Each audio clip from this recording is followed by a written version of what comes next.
Hey, so I, 18 female, was recently given an international trip to Rome and a check to cover my expenses there by my paternal grandparents on my birthday as a gift. They handed me an envelope with the flight tickets contained within it. And the very next day, my parents started manipulating me to give it up to my sister. My oldest sister, June, 21, female, is the golden child of the family, in case you guys haven't figured it out by now. My parents started telling me that June is an architecture major, so a trip to Rome could be just what she needed during her vacation to improve her understanding and get to see better architectural designs in person. I tried to argue with them, saying that I planned on majoring in literature, so the trip to Rome was pretty important for me as well. June already had a chance on her 18th birthday, but she had rejected an international trip when my grandparents had offered it and said that she would rather just have the money that it would cost. So now it was my turn, and I was not giving it up for her. Besides, from what I know, the airline that I was flying doesn't even offer an option to transfer your flight tickets from one person to another, unless in very dire circumstances. But they told me not to worry about that. They just needed the ticket and then they would figure out a way ahead on their own. This argument carried on for several days after my birthday, and it's been 2 weeks since my birthday, so eventually I just gave in and told them that they were free to do whatever they wanted. It was not because I wanted to give up the international trip. I was actually really looking forward to it. But it didn't seem worth it to keep fighting with them, and I knew that they would not give up until I agreed to their terms. And they had pretty much started emotionally blackmailing me, bringing up everything that they had done for me, and in return, they were only asking me for a little favor. I thought it was really unfair of them, and initially I argued with them, but a couple of days back, they made a remark out of frustration, saying that they did not want the trip to go to waste, and I found that very hurtful. They tried to backpedal pretty quickly, but they had already said it. So apparently they believed that if I went on the trip, it would be wasted. But if June did, it would mean something. My parents tried to make it seem like they had only made this statement because June had already graduated and a trip to Rome would look good on her resume. I don't understand how. And whereas I would always have a lot of time in the future to go on such trips, unlike June, who would have to start working in a couple of months. So I decided to give up the ticket and let them have it. I just didn't want the drama of dealing with the same arguments over and over again. At least I would still have the check. Besides, I was kind of used to this kind of treatment right from when I was a kid, so I wasn't surprised. I also really did not think that the tickets were transferable according to the airline guidelines that I had gone through, so I didn't think that they would be able to do much, but I guess they had figured out a way to bypass those rules. And that's why when I was supposed to leave for the airport yesterday, June ended up taking my boarding pass and was on her way to the airport when we received a phone call from the cops saying that there had been an accident involving June and they had to bail her out now. Apparently, June had tried to take control of the steering wheel while the cab driver was driving to guide him because she didn't think he was taking the right route to the airport, and out of fear of getting delayed, she made that stupid little move.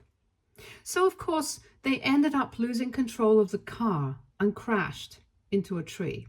June was relatively unscathed, apart from a few scratches here and there, but the cab driver was seriously hurt because it was his side of the car that had hit the tree and suffered the worst impact. So we might be looking at a broken arm and a really deep cut on the forehead, for which he had to get a lot of stitches. He has pressed charges against June for causing that accident, so now my parents have to dip into their life savings to bail her out if they want to come to a settlement with the cab driver and prevent this from going to trial. And when I heard about this, I couldn't control myself and the words just came out. I ended up saying that this was karma for my parents, forcing me to give up my ticket and trip to Rome. And this happened yesterday. They had just explained the entire situation to me and were leaving to go and see June. And as soon as I said those words, I regretted it instantly because they looked shocked and said that this was not something that I should be joking about. I tried to take it back, but they said that words had meaning, and once I had said it, I couldn't just take it back and expect things to be fine. Now, they knew that I was very selfish, and that's why I had said this about my sister getting into an accident. That pissed me off because I thought it was really hypocritical of them to say such things, especially when they themselves had said that they didn't want the trip to go to waste since that's what they believed would have happened if I went on it. I brought that up, but they told me that they were not even going to dignify that with a response after the remark that I had made, and then left to go and see June at the hospital. At that point, I was really pissed off, so as a spur of the moment decision, I decided to get a cab and head to June as well, because it suddenly occurred to me that I was throwing away this trip for no reason, because no matter what I did, my family would never value me or appreciate me. Might as well have them hate me and live my life the way I want. I quickly packed a small bag with my essentials and some clothes. Then I got my ride, followed them in the cab, and once we were at the hospital, my parents and I almost showed up within minutes of each other on the floor where the cab driver was, and June was still talking to the cops and trying to explain how none of this was her fault, even though it totally was. But I was not there to talk to her. I went up to her and asked her if she still had the boarding pass, and she looked very confused and disoriented. So I just grabbed her purse and started looking through it myself. And when I found the boarding pass, I just grabbed it and made a run for it back to the cab, leaving everybody confused. Then I headed to the airport, and thankfully I was able to make it just in the nick of time. I boarded my flight and then I was off to Rome. I didn't check my phone for any calls and messages until I landed here, and only a couple of hours ago did I find out exactly how pissed my family is at me. My parents obviously think that I had been extremely insensitive because June had just been in a terrible accident that she herself had caused, but they seemed to gloss over that fact every time, and all I cared about was my trip. And June is pissed because she thinks that I stole this opportunity from her, even though it was she who stole this from me in the first place. If anything, I'm just reclaiming what was mine and had been stupid enough to give it away. Anyway, the general consensus is that what I did was not the right thing to do, so I need to apologize to them, but I don't know if I really should. June also sent me a message saying that my parents were going to have to depend on their savings to come to a settlement with the driver, and I knew that my family's financial condition was not that great. So instead of frolicking in Rome, I could have saved the money and handed my parents the check that was given to me on my birthday, but I was just being plain selfish. So AITA for taking off to Rome after my sister got into an accident. Edit. Hi, so there are a lot of questions that people have and I'll answer them, so it's easier for you guys to understand the situation. First and foremost, what was up with the boarding pass? Well, I really don't think that my parents or June were able to figure out a way to bypass the rules about the transfer of tickets from one person to another. I think her plan was to just get to the airport and wing it or something, because if they had managed to be able to do something about it, I wouldn't have been able to board with my passport since they would have required June. So I think they didn't even have a plan in the first place, which turned out to be lucky for me. Now, why did I continue to live with my family if they have always treated me badly? Why didn't I just go and live with my grandparents or literally anybody else? Well, you need to understand that this is the kind of treatment that I have been used to ever since I was a child. I'm not saying that it makes it fine all of a sudden, but my parents' preference for my sister used to make me feel like I needed to do better to win them over. Not that they should have treated me better in any case. It was a strange and self-sacrificial way of thinking. I can't explain it, but that's just what I used to believe. So I spent the past 18 years of my life trying to be the best daughter to them, so they would finally like me. And it led to a lot of disappointment, heartbreak, and frustration for me. But I never wanted to give up. I was a fool to believe that they would eventually come around since they were still my parents. But that's just how a child's mind works. Also, my grandparents don't live here. They live way outside of the city, away from everything that I have ever known. I didn't want to change my lifestyle, even though it had occurred to me many times that I would be better off living with them. They also don't know how my parents treat me. I don't think anybody in my family does, because we are pretty good at hiding it when we are amongst people. Anyway, that's why I did not even consider leaving my family behind. But I think I will do that because I'm an adult now. I don't think that I need to please anybody anymore. Coming to my relationship with June, all I can say is we have never been particularly close.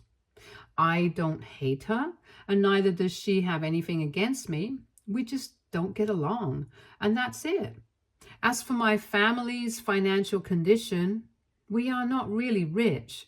In fact, I would say that we are at the lower end of the spectrum, since my mom is a stay-at-home mom and my dad is a high school football coach. They rely on my grandparents for money quite often. I don't know how they're going to tackle this situation, though, since if they want money from my grandparents, they are going to have to fess up to what they did. So that's how it is with my family. And a lot of you guys were asking me why June was sitting in the passenger seat of the cab anyway. And I really don't have an answer for that. It's just out of habit, I guess. Because even when we as a family used to go on road trips and stuff, she would always sit in the passenger seat. That's her spot, I guess. But yeah, she always sits in the passenger seat, and I think it might be because she's a bit of a control freak. I mean, she literally grabbed the steering wheel of the car because she thought a cab driver wouldn't know the right way to the airport and would drive her right into traffic. She thought she knew better than him, which is what caused the accident. So you can imagine the degree to which she needs to be in control. She even left for the airport almost 5 hours before the flight was supposed to take off. Make of that what you will. Update 1. Hey, so I thought about it for a couple of days and I decided to just let loose and enjoy my trip, because it's unlikely that I'll get an opportunity like this for the next couple of years after I start college. I don't need to worry about my parents or back home. They're all adults and they can take care of this themselves. Besides, it's not my fault that they decided to stake a claim to what was not theirs originally and ended up getting hit back by karma in the process. You were right. It was foolish of me to expect them to be grateful for my sacrifice. They would still always hate me, and I don't need to give up on my fun for that. Anyway, I'm currently living it up in Rome and having the time of my life. I spoke to my grandparents this morning as well, and I explained the entire situation to them, which is the first time I have spoken to anybody about what I go through at home. Not even my friends knew about the mistreatment that I used to face with my parents and how they were always partial to my sister, and talking about it felt really good. Most of you guys had this advice for me that I should speak up about this and let somebody know. So I decided to tell my grandparents, and they were both shocked that this was going on for so long and I hadn't ever had a word about it. I explained to them that I always thought that I should keep my mouth shut and and kept trying to be a good daughter to my parents, that they would eventually be grateful for me and appreciate me. But it was more than clear to me now that this would never happen. They told me that I had done the right thing and said that after I came back from my trip to Rome, I was supposed to go straight to them, nowhere else. They said that they were going to arrange for me to move out of my parents' house and start living with them instead. And when I told them that I would have to move out for college in the fall, they told me that I wouldn't have to worry about it because the college that I had picked was out of state. And they said that they were going to bear all the expenses for that. So I guess just one conversation with my grandparents was all that I needed to absolutely fix my life. Because now I don't even have to worry about where I'm going to live once I finally get back, since I've pissed my parents off real bad. And I think it's unlikely that they will be welcoming me back with open arms. My parents had already made it clear to me in the beginning, when I had started applying to colleges, that they would not be able to pay for my tuition. Even though they had done it for June, they actually used that as an excuse, saying that they had already covered the expenses for one daughter to go to college, but I would have to take care of myself on my own. And now I don't even have to worry about that. So I'm pretty happy with how things have turned out. And within a week, I'll be back home. But now I will definitely be living a better life as compared to earlier. Update 2. Hi, so my trip came to an end a couple of days ago, and now I'm living with my grandparents. Just as they had instructed me to, I went over to their place as soon as I had landed here. And I was pretty surprised to see that they already had the guest room set up for me to stay. And all the things from my parents' house had been moved here. Once I came back and they welcomed me warmly, my grandparents told me that after my conversation with them, where I had told them everything, they had gone to confront my parents. They were supposed to meet anyway because my parents had called them up on the evening that the accident with June had taken place, and they had called them over so that they could discuss what to do and how to go ahead, because my parents really did not want to dip into their savings for the money for the settlement. And they definitely did not want this to go to trial, because then June would be in real trouble because there was dash cam footage to prove that she had caused the accident. And an out-of-court settlement is the only way to go for them. But the cab driver was apparently demanding an incredibly high amount, and they needed my grandparents to help them out here. But when they met, my grandparents brought up the situation with me first and asked my parents if it was true that they had been treating me badly all my life, and had even asked me to give up my trip so June could go in my place. At first, they apparently tried to skirt around the question by saying that they were here to discuss the situation with June and how to get her out of trouble. And I was in Rome having the time of my life, so it seemed unnecessary to talk about these things. But my grandparents insisted on talking about me because they wanted to get to the bottom of this, and eventually my parents just snapped and said that it was true. But I had proved that this was exactly the kind of treatment that I deserved by abandoning my family in their time of trouble.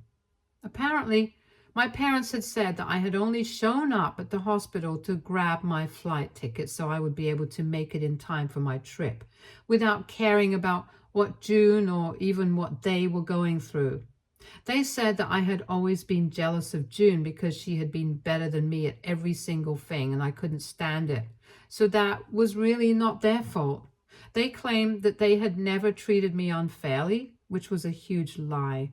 My parents said that I was just being entitled and spoiled, and they were no longer going to entertain it when I came back. And that was all that my grandparents needed to hear to make up their minds about cutting off their only son. My grandparents and parents got into an argument over this, and my parents ended up telling them that they were free to leave, and said that they didn't need their help anymore, since they were actually supporting my selfish behavior.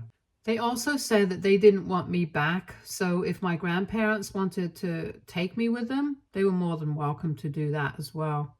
So my grandparents eventually got people to pack all the things in my room and move my stuff to their house so I could make myself comfortable.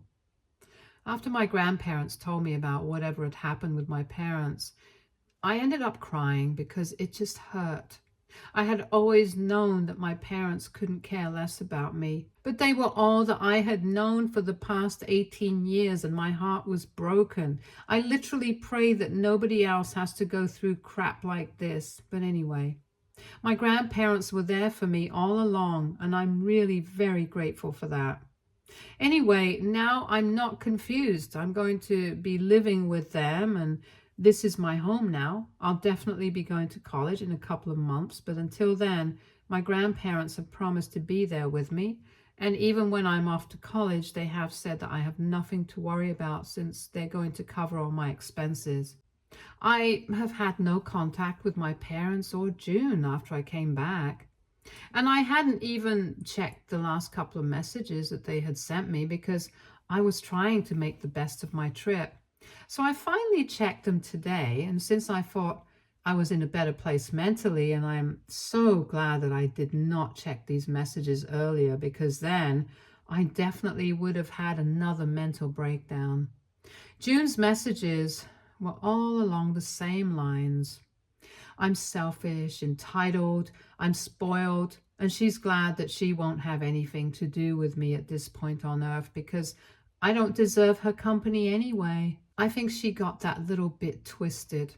I think she's the one who doesn't deserve my company, but whatever. It doesn't even matter to me. It's really my parents that hurt me more than anything else. But at this point, I don't even feel surprised at the things they said to me. My parents sent me a couple of messages saying that what I had done was incredibly heartless and they should have stopped me the second that I showed up at the hospital, but it was their failure that they had not managed to raise me right. And then I slipped through their hands even at the hospital when I made a run for it, so I could go on the trip while my family was in such a difficult situation. I did not respond to that message. They sent me another long paragraph saying that they couldn't believe that I had complained to my grandparents about the way I had been treated, even though my parents had always done everything in their power to make sure that I had a comfortable life. I guess my parents don't understand that having a comfortable life is very different from having a good childhood. They said that they sent me to school, fed me, clothed me, and I had a roof over my head at all times. There was really nothing more that I could have asked for, but in spite of all of that, I was still cribbing about how I was treated by my parents. They said that just because I was jealous of June, I couldn't make them out to be the villains because that was simply unfair. And then they said that they were right about calling me a waste because that's all I really was. I had wasted their time and energy for so many years, and now they were finally glad to be rid of me. That really got to me, and I almost cried about it, but I had promised myself, after speaking to my grandparents, that I was not going to let their harsh words get to me anymore because it's just not worth it. So I didn't cry, but I did block my parents so that they wouldn't be able to have any access to me anymore. Hopefully, I'm going to start my healing journey and get over this eventually, because I really think that after all the trauma they have caused me, I seriously need to move on and erase every trace of them from my brain completely if I want to live my best life. I don't know if that's actually possible, but it's worth a try. Update 3. So the funniest and craziest thing happened today. It's been close to 2 weeks since I returned from my trip, and so far I have had absolutely no idea what's been going on with my parents and June. But I'm assuming that they're still struggling to come up with the money so they can have an out-of-court settlement with the cab driver, because this afternoon my parents showed up at my grandparents' house and they were in a vengeful mood. Thankfully, they did not even acknowledge my existence when I opened the door and walked right past me to go to the living room and sit down with my grandparents. I had no idea what to do, and I was lurking around the living room, but my grandparents told me to sit down with them. They knew that my parents would not be too happy about this decision of including me in the conversation, and I could see it on their faces. But if they were pissed about it, they did not say anything. Anyway, as soon as we were all seated, my grandparents asked them what they were there for. Since the last time that they had spoken to each other, my parents had made it very clear that they wanted nothing to do with them because they had been supporting my decisions. My parents said that they were still going to stick to that. But before they cut each other off entirely, they had some scores to settle. And then they brought out a document with a bunch of calculations on it and said that there was a huge amount of money that they had spent on raising me. And since my grandparents had so graciously taken over the duties of parents, they expected themselves to be absolved and said that they wanted all the money that they had spent on me so far to be paid to them by my grandparents now. And they were the ones who were responsible for me. I was shocked that they were here to make such a ridiculous demand. And all I could do was just look at them because I had no words for how low this was. I could tell that this was just a way to make us all feel small because they were demanding almost $120,000. It was just crazy. But then my grandparents said that they just needed a moment to themselves in private and left the room to discuss this between themselves. There was a very awkward silence because it was just me and my parents in the living room, and they refused to acknowledge me in any way whatsoever. They didn't even look at me, and I found it very awkward. But thankfully, after a couple of minutes, my grandparents were back. They took their seats. My grandpa tried to be as calm and polite as possible and said that it was true that they were claiming responsibility and they would gladly repay the amount that my parents had spent on me so far. I was about to interrupt because I thought it was very unfair that they were even asking for this kind of money, since it was not something that they had done as a favor to me. They were my parents, and they were supposed to raise me.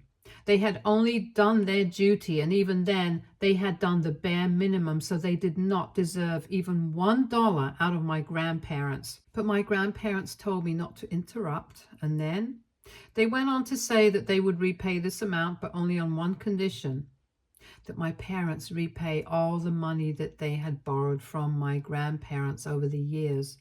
And that had my parents absolutely stumped. I could see on their faces that they had been owned, and I thought it was very funny because they looked like deer caught in headlights.